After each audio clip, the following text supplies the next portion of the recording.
mighty name. Ngegama likaJesu. We thank you, oh God, in Jesus' mighty name. We pray egameni likaJesu Kristu waseNazaretha. In the name of Jesus Christ of Nazareth. Siyabonga bathandekayo, in the mighty name of Jesus Christ of Nazareth. uNkulunkulu uyaphila, uNkulunkulu ukhona egameni likaJesu Kristu waseNazaretha. Ukhona uNkulunkulu egameni likaJesu Kristu waseNazaretha. Asikho isimo esingaphezu kukaNkulunkulu. Akekho amandla angaphezu kwamandla kaNkulunkulu egameni likaJesu Kristu waseNazaretha. Akukho okungamelana noNkulunkulu egameni likaJesu Kristu waseNazaretha. Siyakholwa nguNkulunkulu, siyakholwa nguye namhlanje egameni likaJesu Kristu waseNazaretha. Masishane sizoya ezwini likaNkulunkulu bese siyahlukana egameni likaJesu Kristu waseNazaretha. Bathandekayo, masishane sizofunda izwi likaNkulunkulu bese siyahlukana egameni likaJesu Kristu waseNazaretha. Sizofunda encwadini ka1 Samuel chapter 16 verse 1. Kodwa sizoqala ku1 Samuel chapter 15. Sizofunda verse 3 and verse 9 egameni likaJesu Kristu waseNazaretha. Egameni likaJesu siyafunda masishane encwadini ka1 Samuel chapter 15 verse 3 and 9. Kodwa indaba yethu verse 16 verse 1, chapter 16 verse 1. Chapter 15 verse 3 ufundeka ngalena ndlela: hamba manje unqobe uAmaleki, uchithe impela konke anakho. Ungamhawukeli, kepha bulala abesilisa nabesifazane, nezingane nabancelayo, nezinkabu nezimvu, namakamela nezimbongolo. Verse 9. Kepha uSawuli nabantu bayeka uAgagi nezinhle nezikhulupheleyo nezezimvu nezezinkabi namawundlu nakho konke okuhle. Babengavumi ukukuqeda lokho, kodwa zonke izinto ezidelelekileyo nezondileyo baziqeda nya. Chapter 16 verse 1. 1 Samuel chapter 16 verse 1. uJehova wathi kuSamueli, uyakumkhalela kuze kube nini na ngokuba ngimlahlile ukuba angabe esaba yinkosi phezu kuka-Israyeli? Gcwalisa uphondo lwakho ngamafutha, uhambe, ngiya kukuthuma kuJese waseBhetlehema ngokuba ngizibonele inkosi phakathi kwamadoda akhe. uJehova wathi kuSamueli, uyakumkhalela kuze kube nini na ngokuba bathandekayo uNkulunkulu unike uKing Saul an instruction ukuba ahambe ayobulala konke kuma-Amaleki. Kodwa the problem is that uKing Saul makafika wathatha ingcosana wayigcina, azange abulale konke. Ngokuba bathandekayo, uma somamkele uJesu Kristu, you are given an instruction ukuthi kumele uphile kanjani, kumele uyenze kanjani. But the problem with us believers ukuba sithatha ama-instruction uNkulunkulu atshela abanye abantu bese thina siyenza wona, whereas nathi uNkulunkulu kunama-instruction asinike wona. Glory be to God. Hallelujah. Kunabantu inkinga yabo ukuthi bagcine ama-instruction uNkulunkulu atshela abanye abantu, and they failed ukugcina ama-instruction uNkulunkulu atshele bona. Glory be to God. uNkulunkulu utshela uSamson ukuba inwele zakhe kumele uzigunde, but the problem we find people bahamba ngama-instruction kaSamson, bakhohlwa ukuthi uma umamkela uJesu kunama-instruction wakho personally uNkulunkulu akunika wona. Ungahambi ngama-instruction wabanye abantu, focusa kwi-instruction uNkulunkulu akunike yona. Into yahlukanisa uKing Saul noNkulunkulu ukuthi uKing Saul azange agcine i-instruction uNkulunkulu amnike yona. Egameni likaJesu Kristu waseNazaretha. King Saul failed to obey God. He failed to keep the instruction that God gave him. Yilento yagcine yahlukanisa uKing Saul noNkulunkulu. Glory be to God. Uma sifunda ku-chapter 16 lithi iBhayibheli uyakumkhalela kuze kube nini uSawuli ngokuba sengihlukene naye, ngokuba bathandekayo kunabantu abanye asadinga ukubanxusela. Kumele bathathe isinqumo ukuthi bakhonze uNkulunkulu noma bakhonze izinto zasemhlabeni, ngokuba awukwazi ukukhonza izinto zasemhlabeni ukhonze noNkulunkulu. Between the two kukhona kukodwa ekumele kukhothame. Glory be to God. Kunabantu bathandekayo uNkulunkulu azasho ukuthi niyobanxusela kuze kube nini. Some people, they must make a decision ukuthi they either repent or bayaqhubeka nezinto zasemhlabeni. Abanye benu nje niyazilambisa ngena kuma-prayer and fasting, kanti uNkulunkulu kunabantu ehlukene nabo. Those people must make a decision ukuba ingabe bayaphenduka na or baqhubeka nezinto zomhlaba. Ngokuba bathandekayo awukwazi ukumbatha ingubo enguJesu Kristu bese uyokhonza izinto zasemhlabeni. Awukwazi ukumbatha ingubo enguJesu Kristu bese uhamba uyophahla. Awukwazi ukugqoka ingubo enguJesu Kristu bese uyohlangana namadlozi. Awukwazi ukumbatha ingubo enguJesu Kristu kodwa wena uyatholakala ey'thumbeni. Kokukodwa between the two kumele kukhothame. uKing Saul kwakumele akhumbule ingubo yobuNkulunkulu, ahamba ayokonsulta kubaphuli. Before uKing Saul ayokonsulta kubaphuli, waqala wahlukana noNkulunkulu ngokuba uhambi noNkulunkulu kubaphuli awuhambi nengubo yasekhaya ezulwini ey'ntumbeni. Uqala uhlukane noNkulunkulu bese uyaya ey'ntumbeni. Glory be to God. Ngiyamnxusela kuze kube nini, ngiyamnxusela kuze kube nini, uyamnxusela kuze kube nini. Kunabo Sawuli namhlanje akusadingi ukuba sibanxusele, but they must make a decision ukuthi bona bayaphenduka babuyela kuNkulunkulu noma bayaqhubeka entweni ey'phathekayo. Glory be to God. Kunabantu nasemabandleni abadinga ukulandelelwa when it comes to ministry. Bafuna ukulandelelwa nakumele bakhonze uNkulunkulu. Lithi iBhayibheli uNkulunkulu wakhuluma noSamuel wathi uyomkhalela kuze kube nini, because the time when ukhalela umuntu ohlukane noNkulunkulu, yena uNkulunkulu prepare umuntu wenhliziyo yakhe. The time uSamuel akhalela uSawuli, uNkulunkulu was busy preparing David. Kunamafutha alungisiwe. There are people bathandekayo uNkulunkulu azigcinele bona. From this time kunamafutha uNkulunkulu awabekile for abathandiweyo bakhe. Kunamafutha uNkulunkulu azogcoba abantwana bakhe ngokuba bathandekayo. Now it is the time where God will raise his Davids of this generation. God will raise about David manamhlanje, abantu benhliziyo kaJehova. Avail yourself. Don't find yourself being disobedient to God.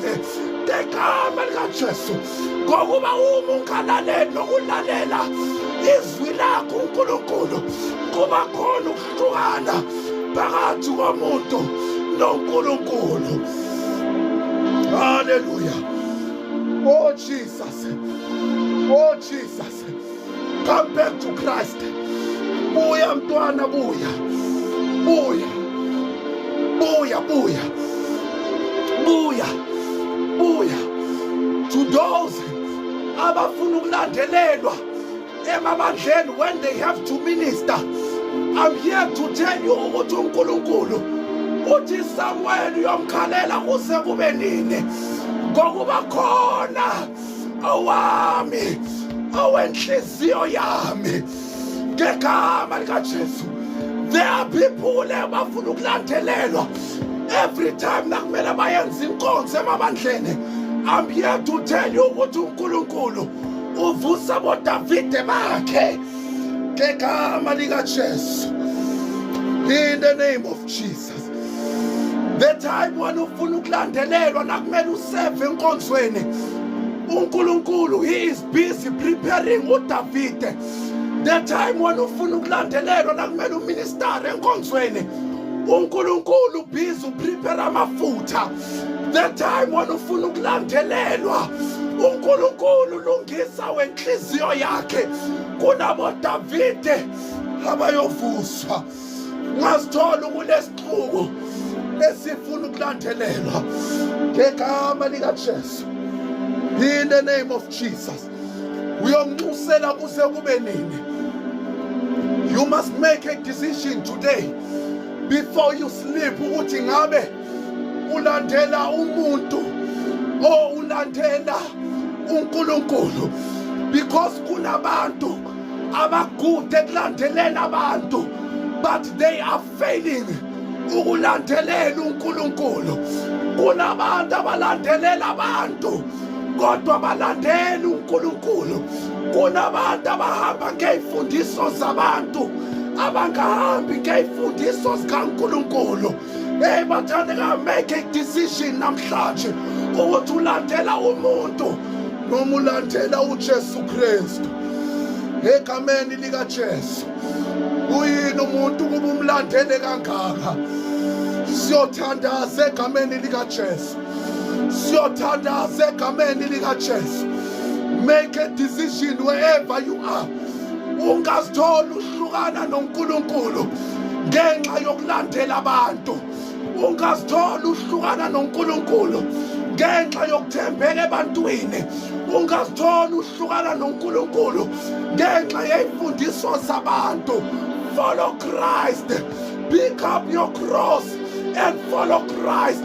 Ungalandeli umuntu ngokuba naye umuntu yophelela, umzimba lo uyophelela emhlabathini, kodwa landela uJesu Kristu, yena wafa waphinde wavuka egameni likaJesu.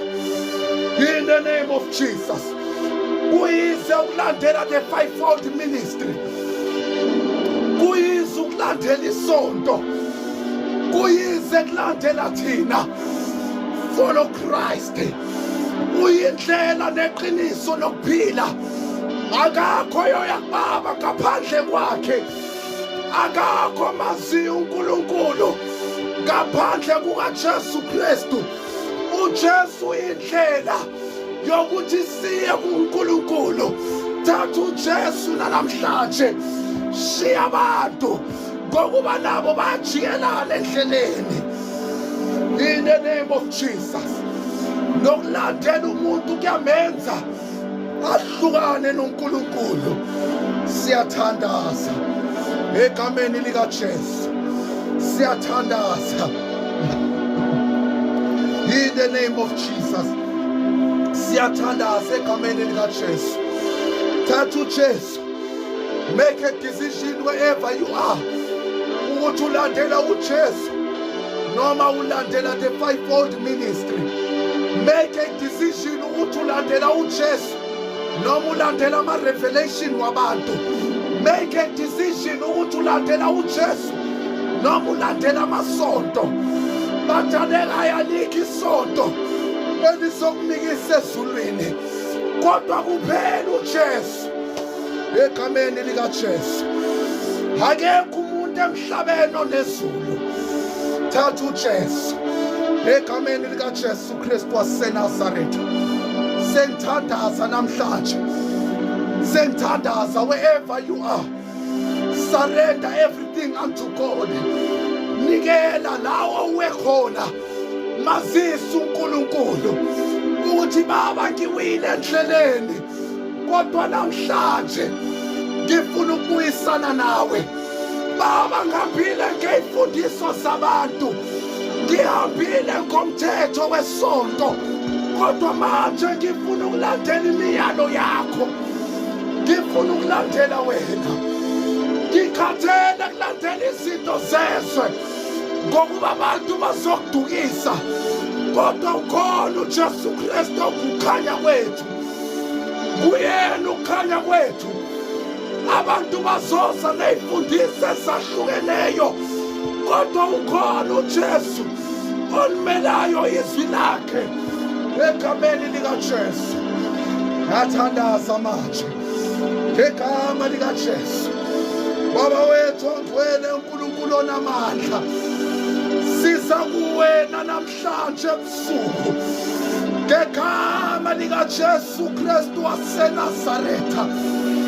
Baba wethu ongcwele, lithi izwi lakho noma zibomvu zinjani woza sithetha indaba.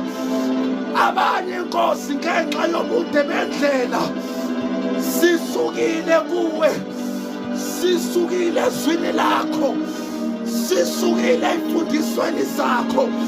Baba namhlanje ngenhliziyo evumayo sifuna ukubuyisana nawe, sifuna ukubuyisana nawe ngegama likaJesu. Siyavuma senzanga kahle endleleni, asikhonzanga kahle, kodwa namhlanje ngenhliziyo evumayo asifuni ukuhlukana nawe besingasakuzwa, kodwa namhlanje sikhulekela Nkosi ukubuyisana nawe. Sifuna ukuzwa wena ukhulumisana nathi ngegama likaJesu Kristu waseNazaretha. Asifuni ukuba nguKing Saul noGoli sibe disobedient, kodwa sifuna ukulenza izwi lakho kuvuma kungavumi ngegama likaJesu. Thatha indawo Baba wethu ongcwele, in the name of Jesus. Thatha indawo uNkulunkulu wethu onamandla ngegama likaJesu. Nanyalo ya mama, nanyalo ya baba ngegama likaJesu. Nanyalo ya bhuti, nanyalo ya sesi, Baba egameni likaJesu ngimemezela ukubuyisana. Abanye Nkosi basasarenda ngegama likaJesu. Finyelele ekujuleni kwey'nhliziyo zabo ngegama likaJesu. Abanye balahlekelwa ubudlelwano nawe Nkosi, kodwa namhlanje Nkosi ngimemezela ukubuyisana phakathi komuntu noNkulunkulu ngegama likaJesu. Njengendodana yolahleko yaphuma ekhaya, kodwa namhlanje iyabuyela ngegama likaJesu. Bahlangabeze Baba lapha bahlezi khona, I speak the word. Bahlangabeze namhlanje ngegama likaJesu. Wherever they are, bahlangabeze. Abanye basavuma ukuba uyinkosi nomsindisi, bahlangabeze. Abanye basavuma isono zabo, bahlangabeze. Njengoyise wendodana yolahleko bakahlangabeza leyo ndodana, kanjalo nawe bahlangabeze ngegama likaJesu Kristu waseNazaretha. In the name of Jesus, abanye from today, their lives will never be the same again. Ngegama likaJesu, abanye ama-altar wabo omthandazo ayovuswa kabusha ngegama likaJesu. Abanye bayoza umlilo ugobhoza ngaphakathi kwabo ngegama likaJesu. Abanye bayobhodla inhliziyo yakho ngegama likaJesu. In the name of Jesus, touch them one by one. Ngendlela othanda ngayo.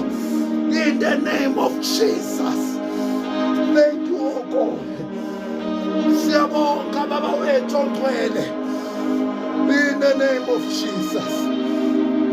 Ngegama likaJesu. Siyabonga namhlanje. Konke kwenzakalile egameni likaJesu Kristu waseNazaretha. Thank you, Spirit of the living God. Thatha indawo namhlanje. In the name of Jesus. You are worthy to be praised. Mana njalo namhlanje. Mayenzeke yakhe intando. Egameni likaJesu. Uze kube phakade. Amen and amen. Thank you, oh God. Siyabonga Baba wethu ongcwele.